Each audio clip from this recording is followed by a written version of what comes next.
¿Qué tal, gente? Sean bienvenidos a un video más. Yo soy el Dr. Pauneri y el día de hoy vamos a ver el tema de la necrosis.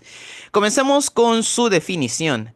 La necrosis es un proceso patológico donde la célula muere como consecuencia de una lesión irreparable. A diferencia de su compañero término apoptosis, que es una muerte celular programada, en la necrosis, dada la violencia con la que la célula murió, se van a liberar mediadores de inflamación que son sustancias químicas que van a desencadenar una respuesta inflamatoria en los tejidos circulantes. Si nosotros recordamos del video pasado los conceptos de apoptosis, vamos a ver notables diferencias con la necrosis. Recuerden que apoptosis habíamos comentado que era suicidio, mientras que necrosis era un homicidio. Por lo tanto, en la necrosis esto sucede por una lesión grave. La célula estaba a todo dar, sin embargo sucedió algo que condicionó su muerte. Esto implica que, a diferencia de la apoptosis, donde la membrana queda intacta, la membrana se rompe, en contenido sale y al liberarse este contenido alerta al sistema inmunitario que algo malo pasó y por eso hay una respuesta inflamatoria. ¿Qué características van a definir a la necrosis? Bueno, primero que nada es importante saber que así como hay distintas células en el cuerpo humano, cada célula, entre comillas, digamos así, puede morir de diferentes formas. Así sea de necrosis. Bueno, pero digamos que hasta cierto punto, todas las células, cuando sufren un daño, tienen una capacidad de poderse adaptar a él. De la misma manera como yo me puedo adaptar de vivir en un lugar donde en clima es de, ¿qué te gusta? 34 grados y me voy a vivir a uno que tenga 10 grados, también las células se pueden adaptar, pero también hay ciertos límites. Es decir, hay algo que llamaremos puntos de no retorno. Es decir, un momento donde ya el estímulo es o la lesión es demasiado grave que por más que la célula tenga muchas ganas de aferrarse a la vida, ya no lo va a poder componer. Y estos puntos de no retorno van a ser, primero que nada, la incapacidad de revertir su disfunción mitocondrial. ¿Qué quiere decir esto? Bueno, cuando una célula está sufriendo el daño que tú quieras, si la mitocondria llega a quedar incapacitada, esa célula ya no va a poder producir más energía ni ATP y por ende eso va a afectar su metabolismo y la va a condenar a morir. No importa si el estímulo original que causó la lesión desaparece. Si sus mitocondrias ya quedaron dañadas de manera irreversible, se va a morir. De igual manera, si se llega a perforar su membrana celular o llega a haber alguna alteración grave de su función, recordemos que la membrana es lo que permite que la célula interactúe con su medio externo, pero también es lo que hace que el contenido de la célula se mantenga con ella. Así que si la membrana pierde esta capacidad de poder mantener ese límite, pues todo el contenido se va a salir. Así que eso va a ser incompatible también con la vida. Bueno, por lo general cuando ocurre una necrosis suceden estas dos cosas. Y esto va a llevar a ciertas características que van a ser desnaturalización de las proteínas celulares, que el contenido se escapa a través de la membrana, que hay inflamación local y la digestión enzimática. Bueno, ¿a qué se debe todo esto? Básicamente, en la inflamación local es precisamente por el escape del contenido celular. Cuando el sistema inmunitario reconoce que hay juguito de célula, por así decirlo, regado, inmediatamente acude al lugar y eso desencadena una respuesta inflamatoria. Si también nosotros recordamos que las células tienen unas vesículas que se llaman lisosomas, los lisosomas almacenan enzimas, que son enzimas digestivas, o sea, hacen que algo grande se haga más chiquito. Por lo general, las células usan esas enzimas digestivas para poder hacer sus procesos metabólicos, o en caso de los fagocitos, hacen su fagocitosis adecuadamente. Y por lo mismo que son enzimas, es muy peligroso que tengan contacto aleatoriamente con el interior de la célula, así que por eso están bien metidas en vesículas, están aisladas como en burbujas. Cuando una célula muere, entonces esas vesículas que mantenían esas enzimas digestivas fuera del alcance, quedan libres. Y al quedar libres, empiezan a desnaturalizar y a digerir las proteínas de la propia célula. Eso es lo que explica por qué queda de esta manera. Que si lo representamos con una imagen, podemos verlo de esta manera. En una célula que sufre necrosis, como podemos apreciar, comienza a haber deformidad de sus organelos y empieza a despedazarse y todo su contenido se está escurriendo, como lo pueden ver. ¿Por qué se está despedazando todo? Por las enzimas que les acabo de mencionar que se activaron. Eh, Cuando la célula muere, como ya lo comenté, libera todo su contenido interior. Y es importante también que ustedes sepan que como hay distintas células en el cuerpo humano, no todas las células tienen el mismo relleno, por así decirlo. Hay algunas células que contienen proteínas o sustancias químicas que son específicas o casi específicas de ciertas células. Y a esto nosotros le llamamos marcadores de lesión celular. ¿Qué quiere decir? Vamos a poner un ejemplo. Cuando el músculo cardíaco sufre un infarto, las células musculares cardíacas se mueren y van a liberar su contenido. Resulta que dentro de ese contenido hay una sustancia química llamada troponina. Así que como esta sustancia quedó liberada, llega a la sangre. Y yo a través de un estudio puedo cuantificar la cantidad de troponina y si está muy elevado, puedo deducir, oye, ¿por qué hay tanta troponina elevada? Ah, a lo mejor y salió de células musculares que murieron. Y de esta manera yo ya puedo comenzar a darme una idea de qué órgano pudiera llegar a estar afectado. Así como el músculo cardíaco tiene troponinas, los conductos biliares tienen fosfatasa alcalina o los hepatocitos liberan transaminasas. Es importante mencionar, por eso lo puse aquí, que estos marcadores no son específicos. ¿A qué me refiero yo con eso? Bueno, no solamente el músculo cardíaco tiene troponinas, también el músculo esquelético. O no solamente las células del epitelio de conducto biliar tienen fosfatasa alcalina, también tienen, por ejemplo, las células óseas. O no solo los hepatocitos tienen transaminasas. Pero, obviamente, haciendo un conjugado con el cuadro clínico de tu paciente, si ves esto elevado, pues ya puedes tú tener una idea más certera de qué órgano es en que se vio dañado. Así que, pues, esa es la explicación de dónde salen los biomarcadores séricos. Bueno. En cuanto a sus características morfológicas, si nosotros pudiéramos ver una célula que está sufriendo una necrosis bajo el microscopio óptico, vamos a apreciar ciertas características. Primero que nada, va a tener cambios nucleares que pueden llegar a variar o pueden llegar a ser subsecuentes, comenzando por algo que se llama pignosis. La pignosis o núcleos pignóticos es la contracción del núcleo. Los núcleos se empiezan a hacer más compactos y obviamente al hacerse más compactos van a captar con mayor intensidad la tinción base. Si lo estamos tiñendo de hematoxilina y eosina, pues va a captar con mucha mayor intensidad la hematoxilina, así que se va a ver casi negro, como que si fuera una gota de tinta, lo basófilo. También puede haber algo llamado cariólisis. En la cariólisis lo que sucede es que ponte que el núcleo está contraído, pero su centro sí está bien azul, azul intenso, si fuera tinción de hematoxilina y eosina. Está muy intenso, pero a medida que te vas acercando a los límites del núcleo, ya se está viendo como que borroso, ¿sale? Entonces, ese desvanecimiento progresivo de la tinción alrededor del núcleo es cariólisis. Y ya finalmente tenemos algo que se llama cariorexis, que no es más que el núcleo, ya en la parte final de esto, se fragmenta en múltiples piececitas chiquititas. En apoptosis, el núcleo sí se puede fragmentar, pero se fragmenta en pedazos grandes y que están envueltos de membrana. Acá no, acá está desnudo y está todo hecho puré. De igual manera van a haber ciertos cambios en el citoplasma, como por ejemplo que se va a ver homogéneamente acidófilo, casi como que si fuera un glóbulo rojo, y va a tener una apariencia carcomida, van a tener unos pedacitos así como que rotos, que no es más que precisamente la acción de las enzimas digestivas. Si lo vemos en el microscopio electrónico, podemos apreciar otras características, como la discontinuidad en las membranas de los organelos, que el citoesqueleto se está desmoronando, la fuga de contenido a través de la membrana y, un dato interesante, un concepto que se llaman figuras de mielina.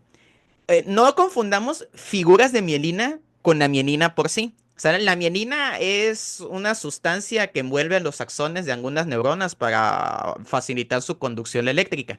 Las figuras de mielina no es que sea de neuronas, sino que las figuras de mielina le llamamos así cuando los fosfolípidos de la membrana que se está destruyendo se comienzan a conglomerar y forman así como que unos como que unos concentraditos, por así decirlo de una manera. O sea, figura de mielina no quiere decir que nacer una haya tenido mielina, ¿no? Sino que al desmadrarse su membrana, todo ese lípido se está haciendo pasta y eso está formando estas figuras. Bueno, ahora bien, eh, no es lo mismo, y perdón que lo lea tan cual, pero es que no hay manera más fácil de explicarlo. No es lo mismo que estemos describiendo los cambios de la necrosis en células individuales a cuando la necrosis está afectando a todo un tejido o todo un órgano.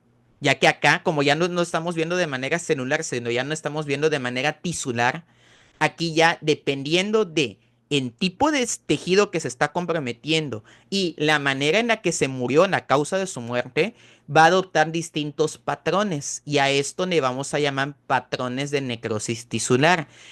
Que si bien estos patrones de necrosis tisular no son específicos, sí son bastante importantes para poder identificar la causa de la necrosis. Y estos patrones de necrosis tisular, según la literatura, son seis, que van a ser coagulativa, licuefactiva, gangrenosa, gaseosa, grasa y fibrinoide. Así que vamos a ver las características de cada una de estas, ¿sale? Bueno, comencemos con la coagulativa. La necrosis coagulativa sucede cuando los órganos sólidos se ven sometidos a una isquemia. Recordemos que una isquemia es la interrupción de flujo sanguíneo arterial. Ya no le está llegando oxígeno a través de la sangre al tejido. Así que pues se va a morir. Cuando muere a causa de esto, sucede una necrosis coagulativa.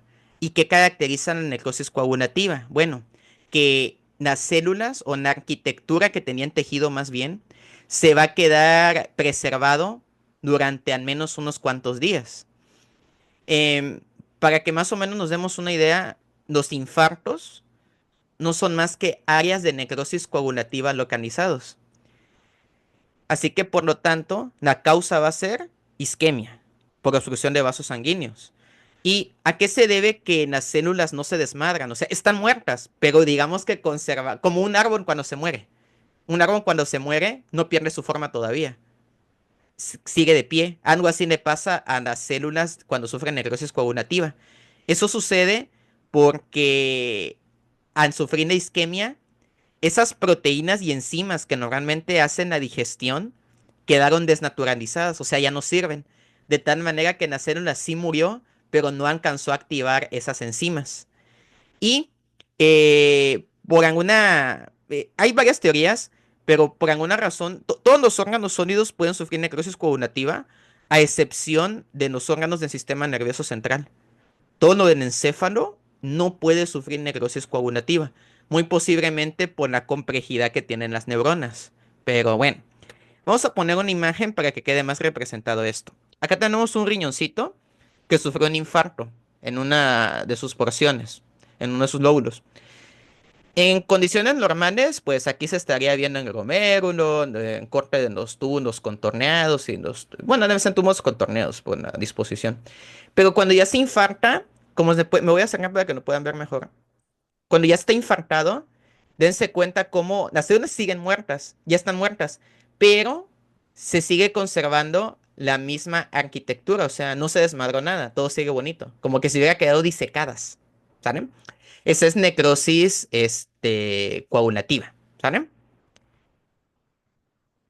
Ahora, la necrosis licuefactiva, como su propio nombre te lo sugiere, licuar, es cuando en tejido necrótico este sí se deforma. Inmediatamente se va deshaciendo y te queda nada más una masa líquida viscosa, que es lo que sucede cuando hay infecciones supurativas o cuando el sistema nervioso central está sufriendo una isquemia. ¿A qué se debe esto? Bueno, aquí en la necrosis liquefactiva sí hubo tiempo de que se activara la digestión enzimática y por ende estas enzimas causaron hidrólisis de las células y las terminaron prácticamente licuando. O cuando es en caso de infecciones, los leucocitos tienen la capacidad a su vez de activar enzimas digestivas para degradar a lo que ya de por sí se murió. Como lo estás deshaciendo, pues acá sí se está perdiendo en la arquitectura y por ende te va a terminar quedando una sustancia líquida viscosa. ¿Saben? Bueno, y hay veces que cuando esta sustancia líquida viscosa se combina con leucocitos, va a darnos la famosa pus. ¿Sale? Así que la necrosis liquefactiva es característica de los abscesos. Acá estamos viendo una imagen de un absceso en el cerebro y si nosotros nos acercamos, vamos a poder apreciar acá lo que va a corresponder a que en el centro de esto va a haber un foco de necrosis liquefactiva, donde las células se están deshaciendo y esto es lo que va a terminar formando, si se conjuga con leucocitos, la pus. Y todo esto va a quedar encapsulado y ahí tienes tu absceso. Y no nos olvidemos entonces que la necrosis coagulativa y la necrosis licuefactiva son, digamos que los principales patrones de necrosis. La coagulativa dijimos que las células no son digeridas y por ende preservan su estructura, mientras que en la licuefactiva sí se activó la digestión, así que se convirtieron en un líquido viscoso. Y no nos olvidemos que necrosis coagulativa puede dar a cualquier órgano, excepto órganos del sistema nervioso central. Y la necrosis licuefactiva igual puede dar en cualquier órgano, pero esta vez sí involucra órganos del sistema nervioso central. Bueno, ahora vamos con la necrosis gangrenosa.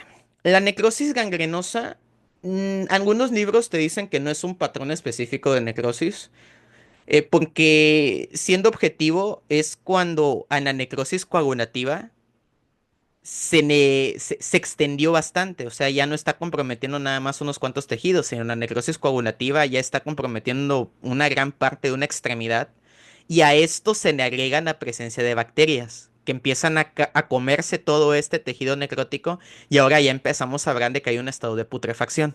Bueno, la necrosis gangrenosa se puede subdividir a su vez en dos tipos: la seca y la húmeda. Y dentro de la húmeda entra una subdivisión que es la necrosis gangrenosa gaseosa. La necrosis gangrenosa seca es cuando ocurrió un infarto también. Fue una necrosis coagulativa, solamente que ahora las bacterias comenzaron a ir carcomiéndose en tejido, lo que hizo que adoptara este aspecto negruzco y apergaminado. Y la necrosis gangrenosa seca involucra extremidades y casi siempre es la extremidad inferior. La patología que por excelencia tiene necrosis gangrenosa seca es en pie diabético. Y su instauración es progresiva y va avanzando. Es decir, si pasan más días, esto se va a seguir avanzando más y más y más y más. ¿Y por qué le decimos seca? Porque como fue por una obstrucción arterial, pues ya no está llegando sangre, así que digamos que como la sangre es agua, digamos que está seco, entre comillas, ¿no? En cambio, en la necrosis gangrenosa húmeda, lo que sucedió es que se obstruyó por lo general las venas. Entonces, sí llegó sangre en las arterias, pero ya no tuvo cómo volver a través de las venas. Y esto condicionó que se empezara a acumular sangre y esto hace que adquiera un aspecto húmedo. Las bacterias en la necrosis gangrenosa húmeda tienen mayor papel, ya que van a estar acelerando este proceso.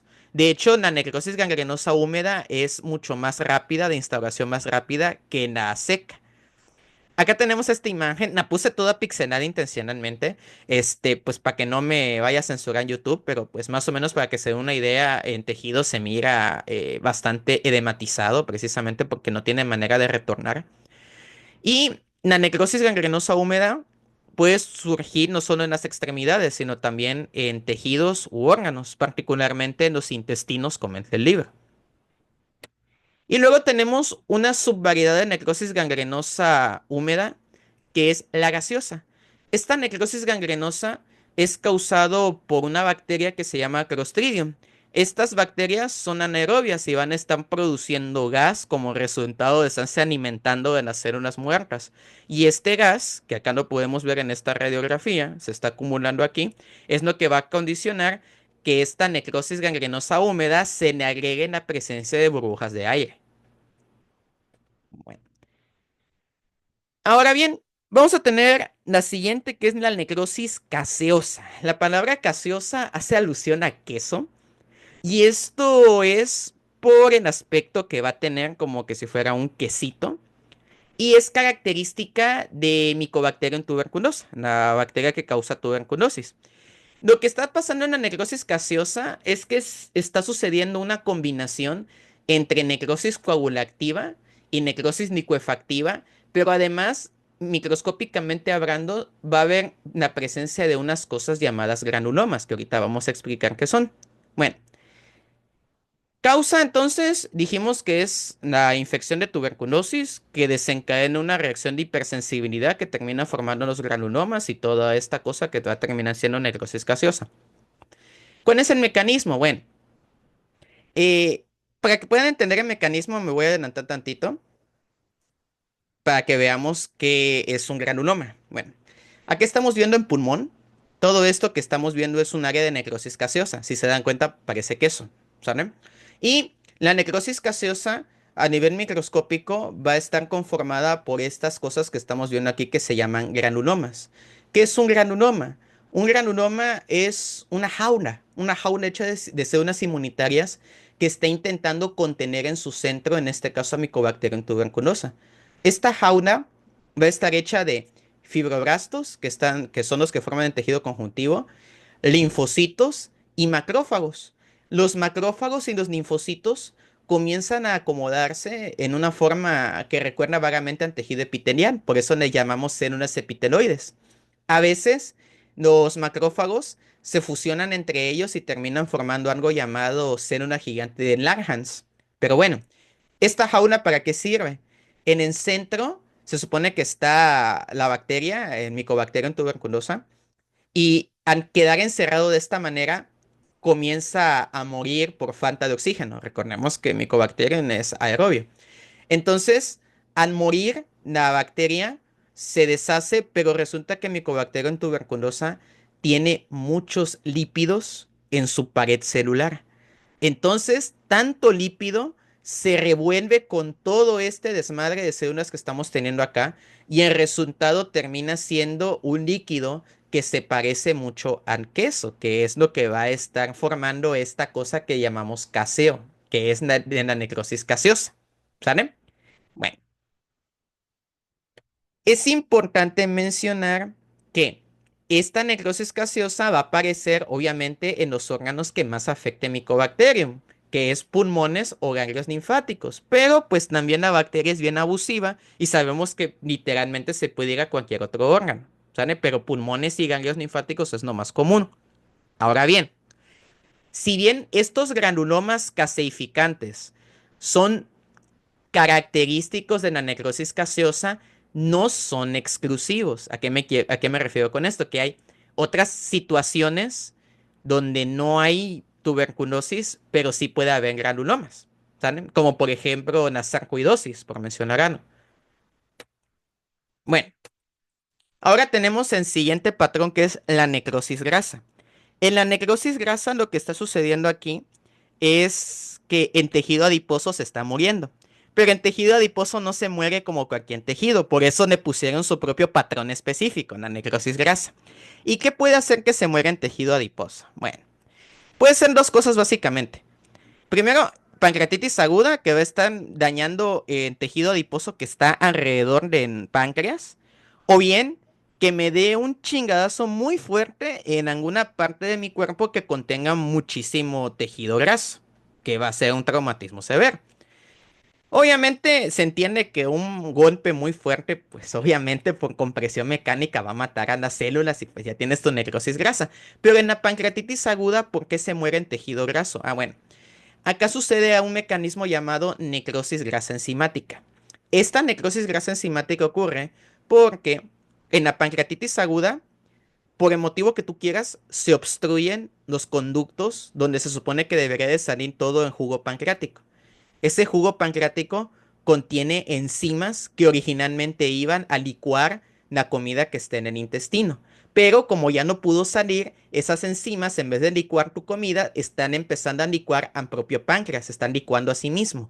Y todo esto, al estarse licuando, obviamente va a empezar a degradar a los adipocitos que están presentes alrededor del páncreas, y estos ácidos grasos libres se van a combinar con el calcio y van a formar una cosa que se llama jabones de calcio, que incluso se puede ver a simple vista, que van a hacer algo llamado saponificación. Pero bueno, básicamente en la pancreatitis aguda en tejido graso se muere porque las propias enzimas del páncreas no mataron, ¿sale? Y lo que les había dicho, en el caso de la necrosis grasa por traumatismo severo, médicamente tiene importancia en los senos. Es relativamente frecuente que por un golpe en una mama puede llegar a formarse una necrosis grasa que luego se puede llegar a confundir con alguna otra lesión tumoral. Acá tenemos esta imagen que corresponde a tejido graso. Esto, ¿alcanzan a ver esto blanquito que se está viendo acá? Estos son las acumulaciones de jabones de calcio. Es decir, este tejido graso ya se murió. Como se murió, pues liberó todos sus ácidos grasos y por eso se mira todo blanquecino, ¿sale? Esto que ya se quedó seco se llama saponificación. Así que todo donde estén esas áreas de saponificación quiere decir que acá hubo necrosis grasa. Si nos vemos bajo el microscopio, lo que vamos a ver son las células, los adipocitos, que ya están todos pálidos, pues porque todo su citoplasma ya se salió, toda la grasa se quedó salida y quedaron como globos ponchados. Y ya por último, de los patrones, tenemos la necrosis fibrinoide. La necrosis fibrinoide se llama así porque las células necrosadas van a estar cerca de una sustancia química que se parece a una proteína llamada fibrina, que es abundante en el tejido conjuntivo. Y esta necrosis fibrinoide solamente aparece como consecuencia de una reacción de hipersensibilidad tipo 3 de inmunocomplejos, que si recordamos ustedes los vasos sanguíneos. Que no me acuerdo de la reacción de hipersensibilidad tipo 3. Bueno, acá la resumo de manera súper ultra mega rápida. Ustedes ya deben de saber que los antígenos se unen a los anticuerpos y una vez que se une un antígeno con su anticuerpo específico, va a formar algo que se llama inmunocomplejo. Esos inmunocomplejos van a caer como sedimento a las paredes de los vasos sanguíneos y hay algunas veces que estos inmunocomplejos son reconocidos como un cuerpo extraño y eso desencadena una respuesta inflamatoria y esto va a hacer que se inflamen vasos sanguíneos, causando algo llamado vasculitis. Bueno. Esta, esto, estos inmunocomplejos se van a empezar a juntar con las proteínas plasmáticas y es lo que va a terminar formando esa sustancia similar a la fibrina que se empieza a acumular por el tejido necrótico. Las células comienzan a morir como parte de la respuesta inflamatoria. Así que en las enfermedades que más frecuentemente causan una necrosis fibrinoide, obviamente van a ser las vasculitis, como la poliarteritis nodosa, hipertensión maligna y algunas enfermedades autoinmunitarias, las clásicas de la vida, lupus eritematoso y la fiebre reumática. Aquí vemos esta microfotografía teñida con hematoxilina y eosina. Este es un vaso sanguíneo, todo eso es un vaso sanguíneo, esa es la luz del vaso sanguíneo. Esto que estamos viendo aquí que se mira acidófilo, rosadito, teñido con la eosina, es precisamente el material fibrinoide, que va a estar circunferencial a la respuesta inflamatoria y donde también hay necrosis. ¿Sale? Entonces, por eso se llama necrosis fibrinoide, porque está esta cosa que es parecido a la fibrina, pero no es fibrina. Bueno. Ahora bien, independientemente de por qué motivo murió la célula, ahora pues hay que eliminar los residuos que hayan quedado. Así que para esto, la mayoría de las células necróticas van a desaparecer ya sea mediante la misma digestión enzimática que terminará de hacer el trabajo, o bien van a llegar macrófagos que van a hacer la fagocitosis de los desechos. Sin embargo, ¿y si eso no llegara a pasar? Porque puede suceder en caso que por alguna causa patológica los cadáveres no se llegaron a eliminar. Si eso sucede, va a suceder algo que se llama calcificación distrófica. Es decir, alrededor de ese tejido necrótico que no se pudo eliminar, se va a empezar a ir acumulando depósitos de calcio. Esto sucede como respuesta a cualquier necrosis que no tuvo esa eliminación adecuada, También le puede pasar a los huevecillos de algunos parásitos que causa cisticercosis. Las placas de ateroma precisamente se calcifican por este proceso.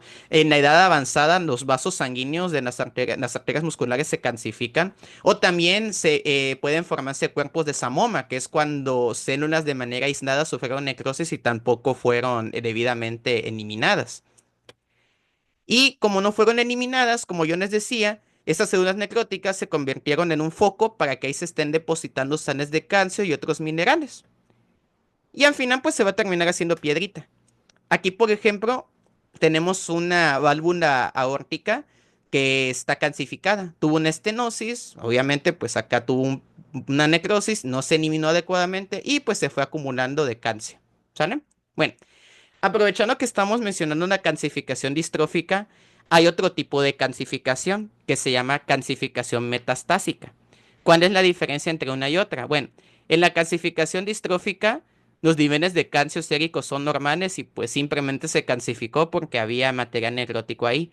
En cambio, en la calcificación metastásica, lo que ocurre básicamente es que por culpa del cáncer hay un aumento de los niveles de calcio por distintos mecanismos y este exceso de calcio en sangre facilita que se comience a calcificar tejidos que ni siquiera estaban muertos, ¿sale? Pero bueno, entonces de esta manera llegamos al final de este tema de necrosis. Espero que les haya gustado este video, que lo hayan entendido y nos vemos en el siguiente. Hasta la próxima.